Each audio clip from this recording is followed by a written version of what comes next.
따라합시다. 7,000명을 남기리니. 7,000명을 남기리니. 예.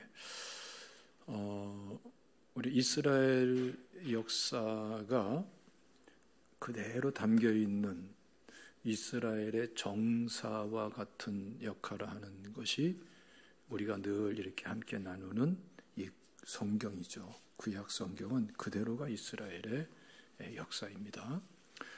그런데 여기에 굉장히 많은 메시지와 사건들이 있습니다만은 이 모든 것을 딱 집약을 해서 한마디로 딱 정리를 하면은 하나님께서는 예배를 중심으로 해서 역사하신다라는 메시지가 여기에 담깁니다.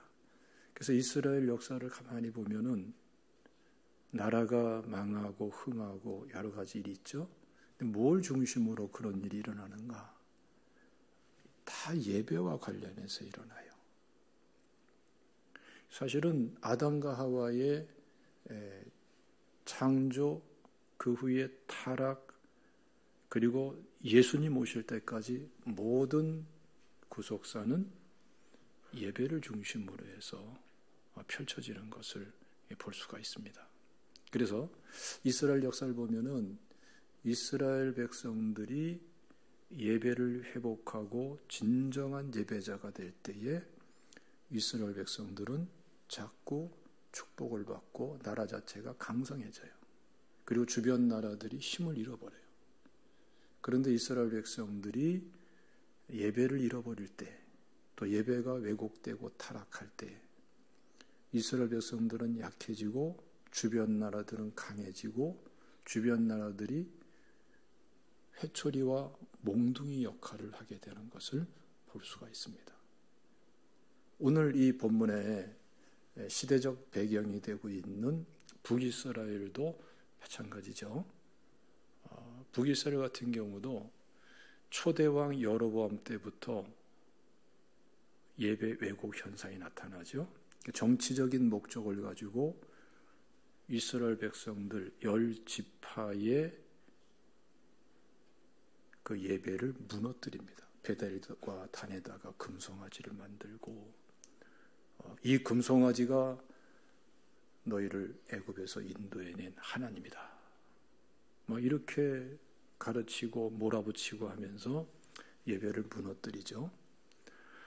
이것으로 인해서 온갖 어려움들을 많이 겪게 됩니다. 또 이제 오늘 본문의 직접적인 배경이 되는 아합 같은 경우는 이방 시돈 여인 이세벨과 결혼해가지고 이세벨이 섬기는 바알 아세라를 섬기죠. 이 바알 신은 풍요의 신, 다산의 신, 그렇게 본인들이 개념을 갖고 있는 거예요. 그래서 이 가나안 땅에 정착한 이스라엘 백성들이 농수산물의 그 풍요, 경제죠. 또 목축을 워낙 했던 분들이니까 목축에 대한 다산, 이거 다시 말하면 경제적으로 부유하게 한다, 경제적인 풍요, 이것을 소망하면서 이들은 이세벨에게 조절을 당하게 되고 바알을 섬기고 하나님 대신 바알을 쫓아가는 이러한 왜곡된 예배자들이 돼버리고 마는 겁니다. 그래서 온갖 어려움들이 많이 일어나게 돼요. 이 가운데에 아주 특징적인 게 뭐냐면은 이스라엘 왕들이 한결같이 악한 왕들이 줄줄이 일어나게 돼요. 그래서 북이스라엘 왕들은 선한 왕이 하나도 없어요. 악한 왕만 있을 뿐이고 그 중에서 이 아합 왕은 극악한 왕에 속하는 그런 왕이죠. 근데 참 흥미있는 것은 악한 왕들이 악을 저지르다가 이스라엘 백성들의 예배를 무너뜨리다가 정권이 바뀌면서 그대로 온 가족이 다 몰살돼 버리고 여로보암의 가정도 완전히 막 혈족이 다 죽임당하죠. 그런데 반란 일으킨 바하사 가문도 결국은 또 다른 반란으로 인해서 온 가족이 다 몰살다. 이런 일이 계속 반복되는 거예요. 그런데 아합 왕의 가정은 그렇지가 않아요. 아합 왕은 무려 22년 동안이나 통치를 해요. 악한 왕인데 장수할 뿐더러 악한 왕인데 아주 견고하게 통치를 해나가요. 온갖 재앙은 극심하게 하나님의 심판은 임하는데 아합 왕은 22년 동안이나 통치를 해요. 그 중요한 이유가 뭡니까? 여로보암 때부터 계속해서 신앙을 무너뜨리고 예배를 무너뜨리는 이 악한 왕들이 대를 이어서 이 악한 짓을 할 때에 북이스라엘 백성들이 점점 시간이 갈수록 거기에 동화되고 같이 악한 백성들이 돼버립니다. 이게 바로 문제예요.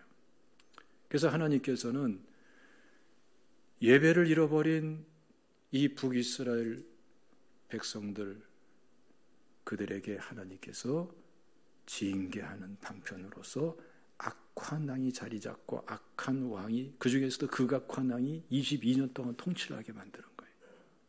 그래서 호세아서 13장 11절 말씀이 참 중요한 말씀이에요. 한번 다 같이 읽어볼까요? 시작. 내가 분노함으로 내게 왕을 주고 진노함으로 패하였노라.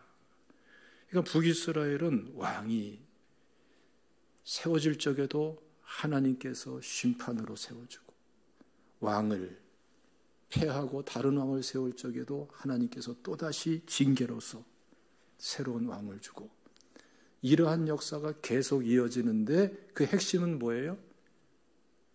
예배를 잃어버릴 때 이런 일이라는 거예요. 예배의 대상이 금송아지로 바뀌고 바울로 바뀌고 예배자가 오히려 다른 것을 예배의 대상으로 삼을 때에 온갖 타락과 함께 하나님의 이러한 무서운 징계와 심판이 이어지는 것을 볼 수가 있습니다. 그래서 우리가 정말 조심해야 될 것은 뭐냐면은 남이 악하다고 같이 악하면 안 되고 세상이 타락했다고 같이 타락하면 안 되고 남이 나를 타락시킨다고 같이 타락하면 안 되고 세상이 우리를 예배를 무너뜨린다고 예배가 무너지면은 안 되는 거예요. 그런 세상과 똑같은 그러한 고통과 어려움을 겪게 되는 거죠. 그래서 우리 제자교회 성도님들은 세상이 어떻게 흘러가든 예배를 회복하고 예배를 세워나갈 수 있는 예배 중심의 성도의 본연의 사명, 창조의 목적, 구속의 목적, 구원의 목적에 합한 삶으로 나가시기를 주님의 이름으로 축원합니다. 하나님께서는 예배와 관련해서 생사복을 주장하시는 하나님이세요. 그리고 여기에 우리 성도의 사명이 있어요. 가정을 위해서 또 사회를 위해서 이 나라를 위해서도 성도가 가장 큰 사명은 예배 회복과 예배 부흥을 일으키는 거예요. 예. 멀리서 다른 사람에게 찾을 것이 아니라 개개인이 자기 자신에게서부터 찾아야 돼요. 내가 예배를 회복하면 되는 거예요. 각자가. 내가 나의 예배를 부흥시켜 나가면 되는 거예요. 그러면 어느새 하나님께서 이 땅에 긍휼을 가져오고 불확실하고 난해한 이 한반도 상황, 이 나라 상황, 이 사회 여러 가지 현상들, 이 모든 것을 하나님께서 극복해내고 정말 하나님께 영광 돌리는 축복된 나라로, 축복된 가정으로 세워줄 줄로 믿습니다. 이 은혜가 시간 더 하시기를 주님의 이름으로 축원합니다. 자, 근데 예배와 관련해서 말이죠. 오늘 본문 말씀 중심으로 보면은 굉장히 중요한 핵심 내용들을 보게 되는데 예배를 회복시키고 예배를 부흥시키고 자신의 예배만이 아니라 다른 사람들의 예배가 회복되고 부흥되도록 헌신하는 사람을 하나님께서는 철저하게 편들어 주시고 철저하게 돌봐주시더라. 이게 이 열왕기상에 쫙 깔려있는 메시지예요. 그 대표적인 경우가 바로 엘리야 선지자죠. 하나님께서 엘리야 선지자를 통해서 굉장히 중요한 말씀을 선포하죠. 17장 1절 하반절 말씀 보면은 내 말이 없으면 수년 동안 비도 이슬도 있지 아니하리라. 이 말이 딱 선포되자마자 북이스라엘에 비도 오지 않고 이슬도 내리지 않아요. 3년이 넘도록. 완전히 그냥 전 국민이 기아에 빠지는 거죠. 이거 하나님의 심판입니다. 예배가 왜곡되고 예배를 잃어버릴 때에 하나님은 이걸 심판하시는 거예요. 왜 그렇습니까? 지금 북이스라엘 사람들은 이세벨의 신 아합의 명령을 따라서 풍요와 다산의 신을 섬기는데 그걸 하나님 대신으로 바알신, 아세라신을 섬기는데 그럼 하나님이 어떻게 해야 되겠어요? 하나님이 하나님 되심을 선포하기 위해서는 흉년이 들도록 해야 되겠죠. 가축들이 새끼를 못 낳도록 해야 되겠죠. 바알신을 섬기면은 못 살게 된다라는 것을 알게 하셔야 되겠죠. 그러니까 흉년이 3년이 넘도록 비도 이슬도 내리지 않도록 그냥 기아 속으로 몰아넣으시는 거예요. 하나님이 이 상황 속에서 이스라엘을 사랑하는 방식은 흉년, 기아, 경제적인 피폐함으로 그것을 통해서 하나님 되심을 나타낼 수밖에 없는 거죠. 그래서 무서운 기아가 3년이 넘도록 쫙 옵니다. 그런데 그 가운데서도 하나님은 보호할 사람을 보호하시는데 어떤 사람을 보호합니까? 예배 회복, 예배 부흥을 위해서 드려지는 사람들을 보호하세요. 그 대표적인 경우가 바로 엘리야거든요. 그래서 그 무서운 기근 속에서 하나님께서는 엘리야 선지자를 그릿 시냇가로 피하게 하죠. 그리고 먹을 거 없으니까 하나님께서 까마귀를 통해서 떡과 고기를 아침마다 저녁마다 2차례씩 날라다 주시는 거예요. 예? 이게 단백질까지 공급해 주시는 거예요.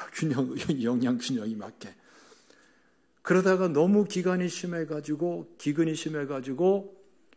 그리 시냇가에 물까지도 마르니까 그 다음에는 사렙다 과부의 도움을 받게 합니다. 그래서 그 집에 통에 가루가 닿지 않고 병에 기름이 마르지 않도록 계속해서 부어주시는 거예요. 그러면서 엘리야 선지자를 보호하십니다. 하나님은 철저하게 보호하시고 섬세하게 보호하시는 하나님. 그래서 오늘 말씀도 보면은 이런 가운데에 여러 가지 사건들이 많이 일어나요. 예? 그래가지고 지금 바알 선지자 450명과 엘리야 선지자 한 사람이 450대 1로서 영적 전쟁을 치러내잖아요. 누구의 제단에 불이 내려서 저 재물을 태우는가 하자. 이 바알 선지자들이 그냥 하루 종일 저녁 때까지 그냥 날뛰면서 부르짖으면서 바알 신에게 막 불이 내리게 해달라고 막 구하는데 내리질 않죠. 그 이유가 뭡니까? 하나님이 꽉 틀어잡고 있는 거예요. 그러니까 주권은 하나님께 있는 거예요. 그러니까 이 바알 선지자들이 자신들의 전통대로 막 그냥 몸을 상해하고 자해하면서 피를 흘리면서 막 그냥 부르짖고 난리하는데 하나님이 꽉 틀어 막으니까 불은커녕 아무런 역사가 일어나지가 않죠. 그런데 저녁 때쯤 돼서 엘리야가 나가서 제단에다가 송아지를 올려놔라. 거기다가 물을 갖다 부어라. 도랑이 철철 넘치도록 물을 붓게 하고 나서 하나님께 구하는데 하나님께서는 말씀하신 대로 그대로 불이 내려서 다 태워버리게 하시죠. 그래서 아합 왕 그리고 주변에 있는 모든 사람들이 야, 이거 바알은 거짓된 신이다. 참 하나님 참 신은 역시 우리 조상 대대로 믿던 여호와 하나님이시다. 그러면서 바알 선지자 450명을 다 처단해버리는 거예요. 하나님의 역사는 이렇게 하나님이 하나님 되심을 드러내면서 일하시는 줄로 믿으시기를 축원합니다. 그래서 여러분, 우리가 너무나 세상에 기죽어 살 필요가 없어요. 합리도 좋고 뭐 상황도 좋고 다 뭐 우리 좋은데 거기에 하나님이 살아 계시다는 것을 인정하시기를 축원합니다. 하나님이 역사하세요. 우리 다 체험하고 경험하고 있는 거 아닙니까? 우리가 정말 정상적으로 깨어서 하나님께 나가고 기도하고 드려지고자 하면은 하나님은 하나님 되심을 얼마든지 나타내 주시는 분인 것을 믿으시기를 축원합니다. 자, 근데 이것으로 끝나지 않고 엘리야 선지자가 갈멜산 꼭대기에 올라가서 간절히 기도하죠. 참 귀한 거는 하나님이 이미 비를 다시 내려주시겠다고 말씀을 하셨어요. 하나님 말씀 붙잡고 엘리야 선지자는 갈멜산 꼭대기에 올라가서 기도하는데 간절히 기도해요. 여기서 굉장히 중요한 겁니다. 많은 성도들이 하나님께서 응답했으면 됐다 하고서 그때부터 다 놔버리고 흐트러져 버려요. 그러는 거 아니에요. 엘리야 선지자는 비를 내리신다는 말씀이 딱 주어지니까 오히려 갈멜산 꼭대기에 올라가서 간절히 기도하는데 무릎을 꿇고 그 무릎 사이에 정말 머리가 파묻힐 그러한 자세로 간절히 기도하는 거죠. 여러분 그렇게 기도해 보셨어요? 배 나온 사람은 안 돼요. 안 돼요. 절대로 안 돼요. 그거는 배만 들어가. 근데 머리가 들어갔다는 것은 그만큼 이 엘리야 선지자가 정말 호리호리한 사람 다 깨어 있는 건 아니지만 엘리야 선지자는 전체 정황으로 볼 때에 정말 물불안 가리고 예배 회복과 부흥을 위해서 헌신하고 드려진 사람이죠. 간절히 기도하고 또 기도하니까 하나님께서 말씀하신 그대로 그냥 엄청난 비가 내리고 3년 6개월 동안의 그 기갈이 다 해소되는 거죠. 할렐루야. 우리는 이렇게 쓰임받는 사람이 되어야 될 줄로 믿습니다. 하나님은 이런 사람을 통해서 영광 받으시고 예배를 회복시키세요. 그래서 여러분 신앙생활에도 그냥 교회만 다니는 사람 되지 말고 기도하고 응답받는 사람. 믿습니까? 또 기도하고 또 응답받는 사람. 기도 응답의 행진을 이어갈 수 있는 우리 제자교회 성도님들 되시기를 주님의 이름으로 축원합니다. 근데 말이죠. 이세벨이 이 소식을 다 들은 거예요. 이 아합 왕은 전체적으로 보면은 꼭 무슨 삼국지에 나오는 무대도 아니고 사람이 말이죠. 이건 줏대도 없고 분별도 없고 그냥 이세벨이 시키는 대로 그냥 또 그냥 하늘에서 막 불이 내려고 그러니까 바알 선지자 다 죽여라 했던 사람들이 그걸 또 와서 또 이세벨에 다 얘기하네. 이게 도대체가 이 아합 왕은 무능하고 줏대도 없고 주관도 없고 소신도 없고 이 사람이 제일 무서운 사람이야. 이 사람이. 그러니까 이 아합 왕 때에 가장 무섭고 잔혹한 일들이 끊임없이 이루어지는데 이세벨을 통해서 이세벨이 마음껏 악을 행하도록 악한 일들이 벌어지고 마는 거예요. 이 무능한 분별도 없고 줏대도 없고 사리분별도 없고 그냥 이 무서운 왕이야. 이런 왕들이. 예? 예. 이 소식을 전해 들은 이세벨은 아주 무서운 얘기를 하죠. 한번 읽어봅시다. 19장 2절 말씀입니다. 시작. 이세벨이 사신을 엘리야에게 보내어 이르되 내가 내일 이맘때에는 반드시 내 생명을 저 사람들 중 한 사람의 생명과 같게 하리라. 그렇게 하지 아니하면 신들이 내게 벌 위에 벌을 내림이 마땅하니라 한지라. 이세벨에게 사람을 보내서 내일 이맘때까지 너를 반드시 죽이겠다. 무서운 여자죠. 우리 이런 여자를 가리켜서 우리나라에서 뭐라고 그래요? 표독스럽다. 표독스러워. 옛날 어른들은 거기다가 표독스러운 X자를 붙였어. 표독스러운 여자예요, 이 여자는. 그리고 이미 수없이 많은 하나님의 종들을 죽인 사람이에요. 그렇죠? 그래서 앞에서 보면은 오바댜가 그렇게 말하잖아요. 18장 4절 말씀 보면은 이세벨이 여호와의 선지자를 멸할 때에 아주 무서운 여자예요. 아주 무서운 여자. 하나님의 능력을 보고도 표독스럽고. 그렇죠? 불이 내려서 제단을 태워도 표독스러운 마음은 가시지가 않고 3년 6개월 기갈이 끝나고 폭우가 내리게 기도 응답이 주어져도 표독스러운 마음은 사라지지 않고 죽이려는 생각만 불타오르는 여자. 얼마나 무서운 여자예요? 그래서 이때로부터 엘리야 선지자는 피신을 할 수밖에 없죠.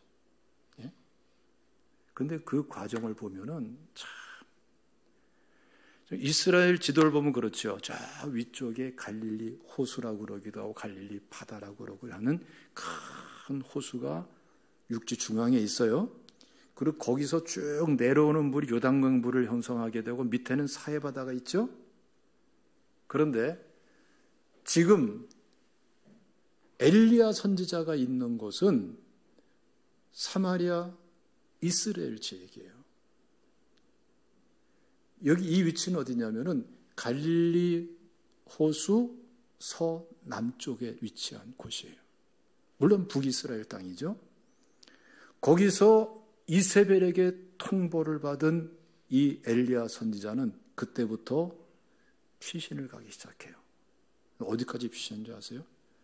북이스라엘의 남유다와의 국경을 넘어서 다른 나라로 온 거예요. 그 당시로서는. 그러니까 지금으로 말하면은 저 북한의 평양 쪽 그쪽에 있다가 남한으로 피신한 것과 마찬가지인 거예요. 국경을 넘은 거예요. 근데 그것도 안 돼 가지고서 최남단까지 부엘세바까지 내려와요. 우리 성경에 보면은 이스라엘의 그 언약의 땅을 얘기할 때에 단에서부터 부엘세바란 말 많이 하죠. 단은 저 북쪽 끝을 의미하는 말이고 부엘세바는 남쪽 끝을 얘기하는 건데 부엘세바까지 내려오는 거예요. 그러니까 우리로 말하면은 저 평양 이북에서 피해가지고 그냥 도주를 해가지고서 또 축격해 오니까 또 축격을 또 피하고 해가지고 어디까지 갔느냐? 저 남쪽에 해남 땅끝까지 땅끝마을까지 간 거랑 마찬가지예요. 근데 그것도 안 돼가지고서 거기다가 사환을 남겨두고 본인은 광야로 홀홀단신으로 광야로 들어가는 거예요. 더 피할 길이 없다 이거예요. 그래서 광야길을 걸어서 하루길을 가니까 광야는 어떻습니까? 이거 이정표가 없잖아요. 광야로 들어가면 살아나오기도 어려울 뿐더러 찾기도 어려워. 방향도 정하기가 어렵죠. 이 정도까지 무섭게 자객들을 보내가지고 추격해 오는 거예요. 계속. 그러니까 추격해 오는 걸 하니까 피하다가 이 광야로까지 피하게 되는 거예요. 이걸 가만히 보면은 이세벨의 지시를 받아가지고 진짜 국경을 넘어서 저 최남단까지 추적하면서 죽이려고 하는 그런 자객들도 집요하지만 그것을 피하면서 여기까지 온 엘리야도 대단하죠. 거기엔 누구의 도움이 있었을까요? 자객들은 이건 뭐 검객들이고 뭐 무술하는 사람들이고 엘리야는 선지자고 뭐 싸움을 하겠어요? 무기를 사용하겠어요? 그러니까 하나님의 보호하심이 있는 것이죠. 할렐루야. 그러니까 여러분, 예배 회복과 부흥을 위해서 드려지는 엘리야를 돕듯이 하나님께서는 오늘날 시대도 예배를 위해서 헌신 있는 사람을 도우시는 줄로 믿으시기를 축원합니다.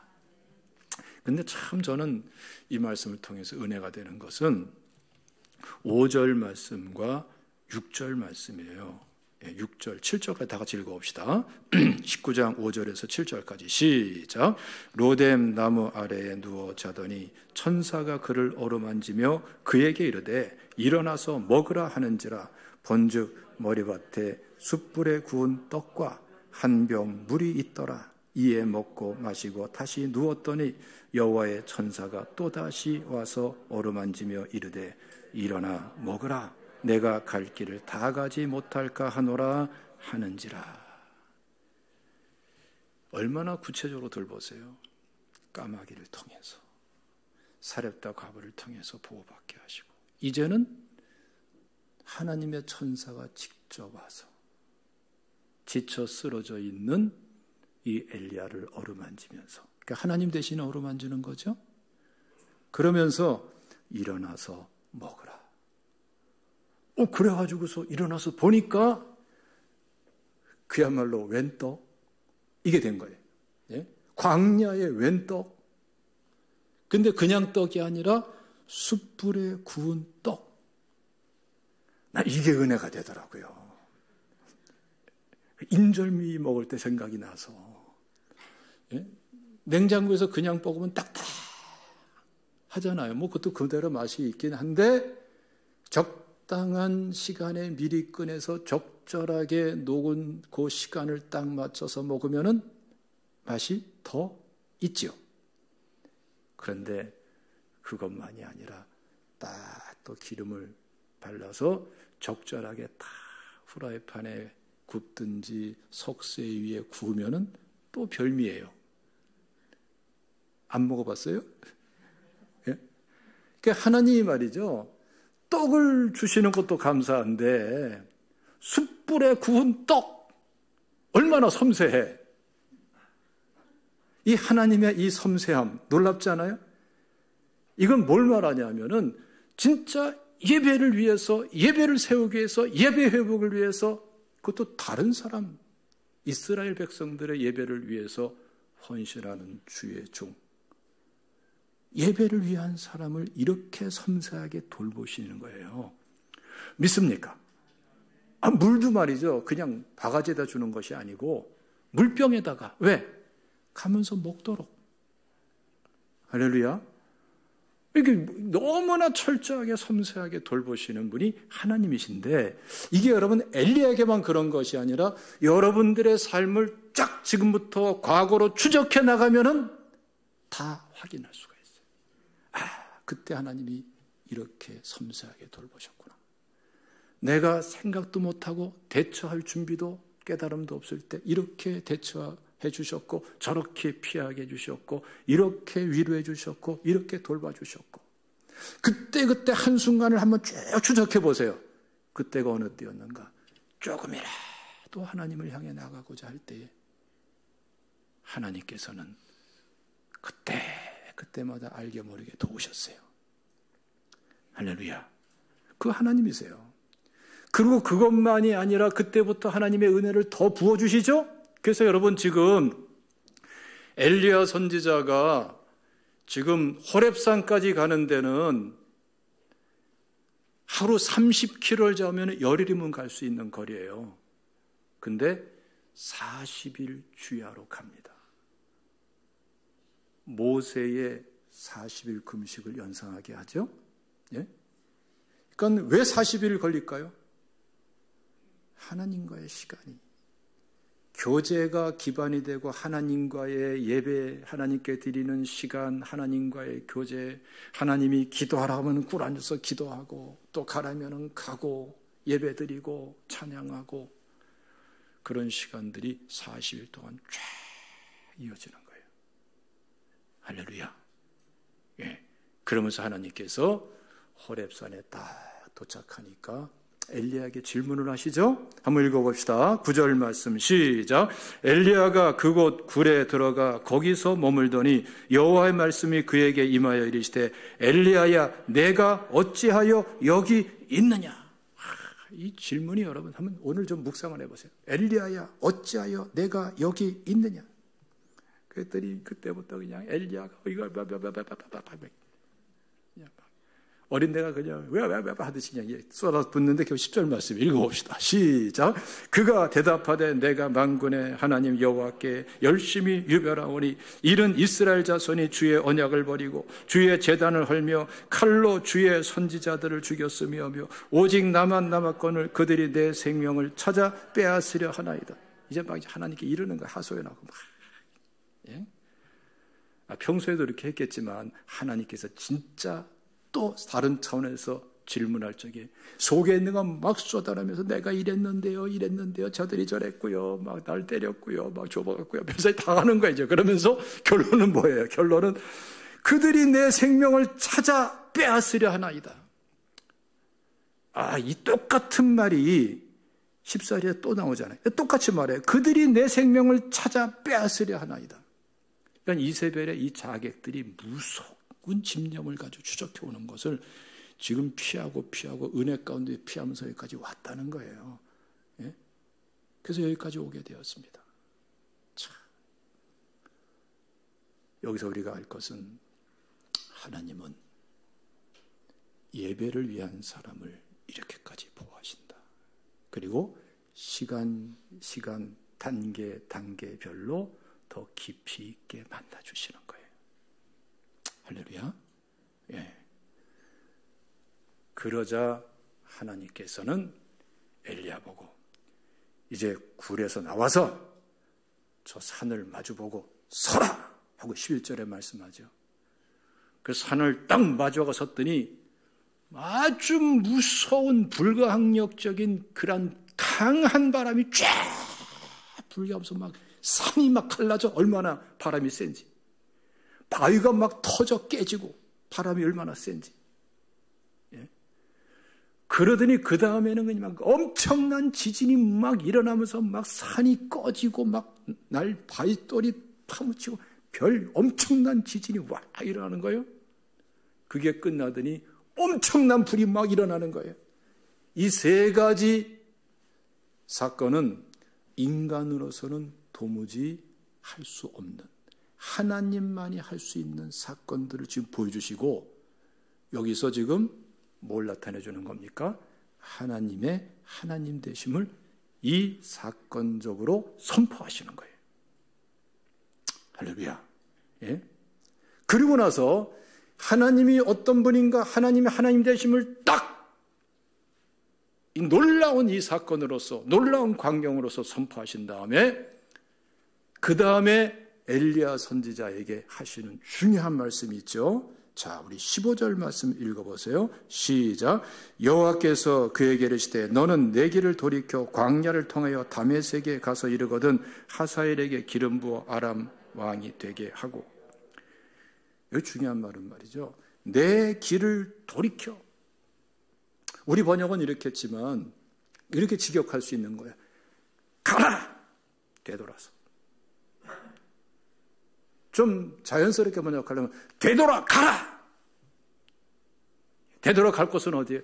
너 지금 어쩔 수 없이 거기까지 피신해 왔고 지금 그렇게 왔는데 네가 할 일은 이스라엘의 예배를 회복시키고 부흥시키는 것이다. 되돌아가라. 예. 그러면서 사명을 주세요. 하나님은 우리를 회복시킬 때에 사용하시는 그 많은 방법 중에 정말 많이 사용하시는 방법이 뭐냐면은 사명을 회복시키시는 거예요. 또는 새로운 사명을 주시는 거예요. 그러면서 저 아람 나라에 하사엘에게 기름 부어서 왕으로 세워라. 아람 나라는 이방 나라잖아요. 대제국이잖아요. 오늘날 말하면 중국 같은 나라예요.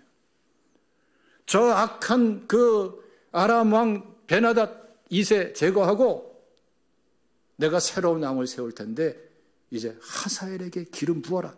그럼 내가 그를 왕으로 세우겠다. 그리고 북이스라엘의 왕 내가 패할 거니까 이제 새로운 왕 될 사람에게 기름 부어 세워라. 예후에게 기름 부어라. 세우라는 거예요. 그리고 엘리사를 세워라. 이 일은 너의 당대에서만 끝나지 않고 너의 그 다음 세대까지 이어질 것이다. 그러면서 세 사람에게 기름 부어 세우라 그래요. 그러면서 중요한 말씀을 선포하죠. 17절 다 같이 읽겠습니다. 시작. 하사엘의 칼을 피하는 자는 예후가 죽일 것이요 예후의 칼을 피하는 자는 엘리사가 죽이리라.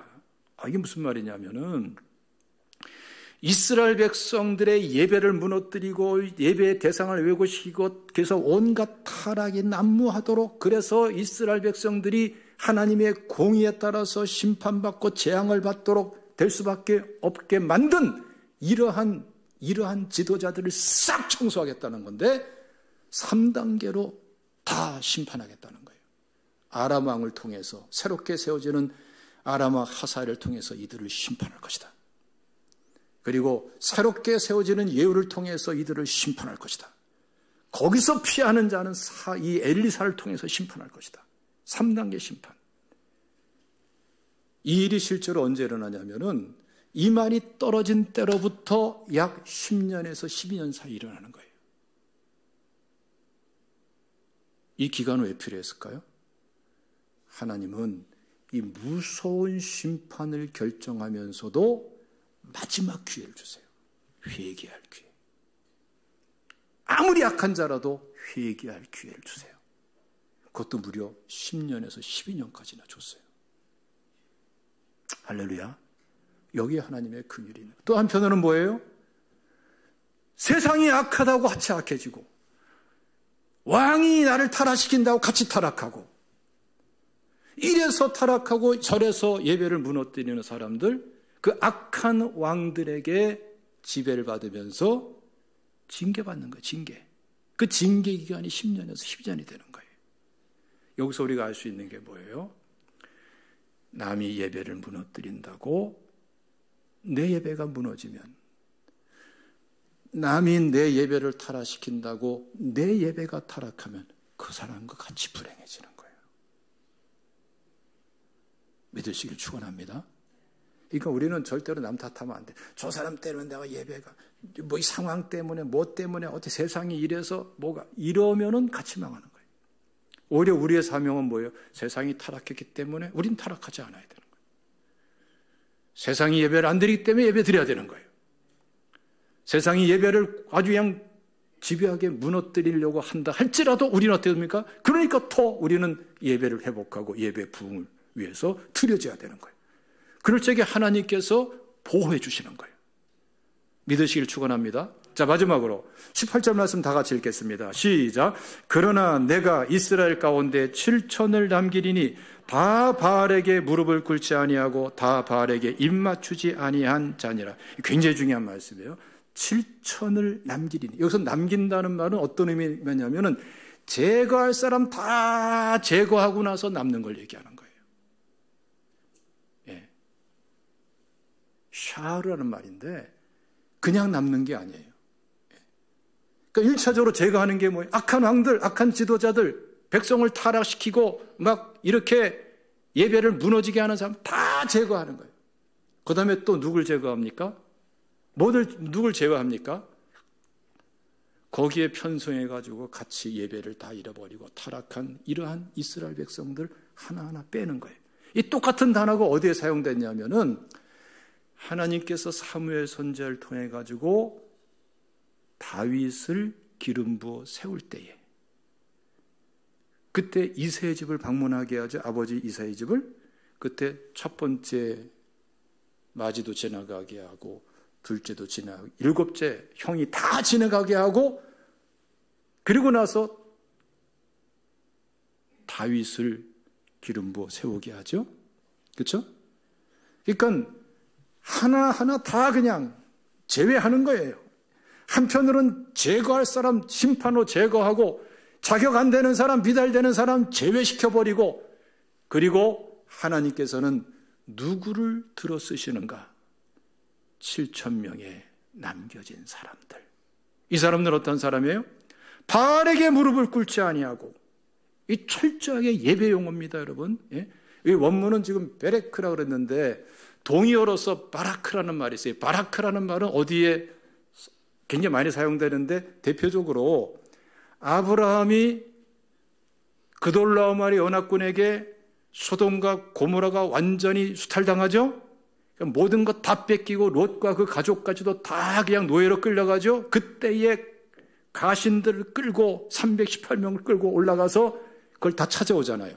그때에 멜기세덱이 떡과 포도주를 가지고 아브라함을 맞이하면서 거기서 아주 중요한 얘기를 하죠. 너희 대적을 내 손에 붙이신 지극히 높으신 하나님을 찬송할지로다. 찬송할지로다. 이게 바라크예요, 바라크. 찬송한다, 무릎 꿇다, 예배하다, 이런 뜻으로 사용되는 말이에요. 예배 용어입니다.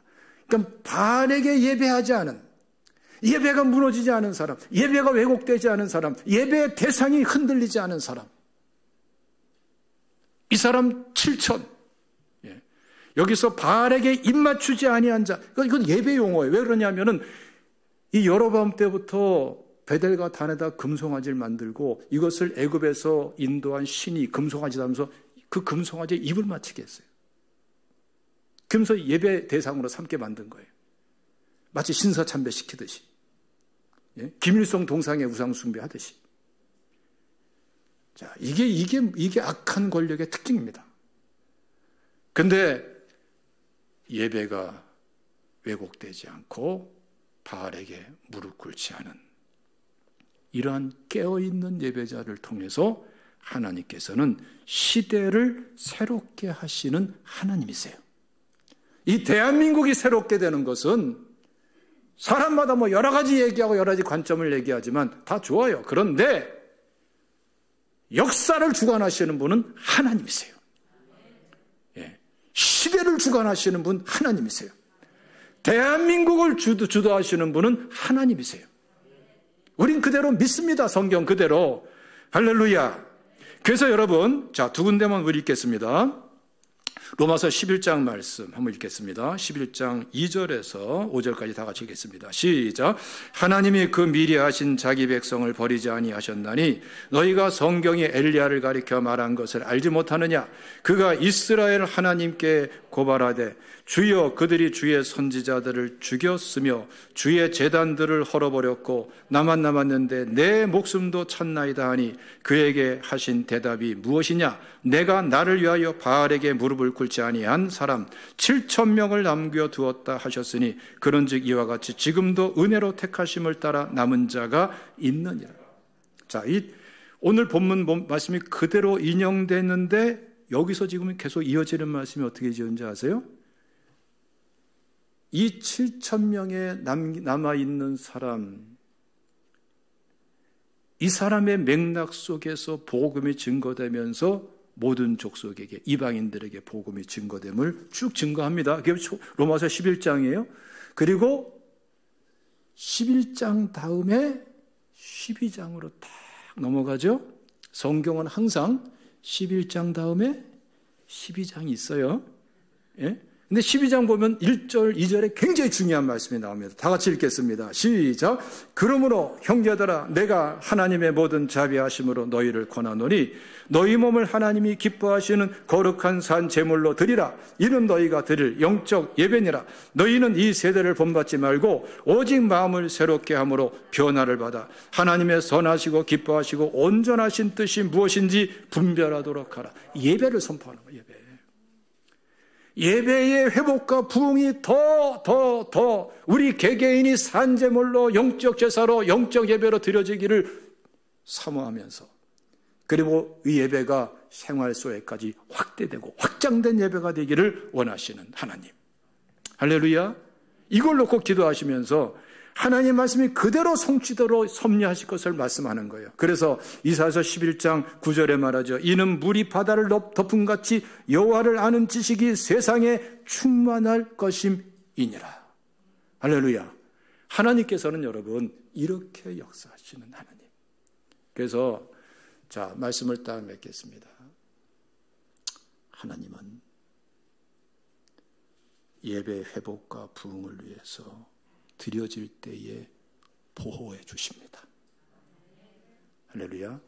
예배를 무너뜨리는 사람을 3단계 심판을 말씀하는 것처럼 철저하게, 몰라서 그렇지 하나님 철저하게 심판하세요. 예배를 무너뜨리는 사람 되면 안 돼요.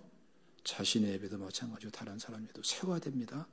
세 번째로, 하나님께서는 예배를 회복한 사람, 진정한 예배자를 통해서 새 시대를 열어가십니다.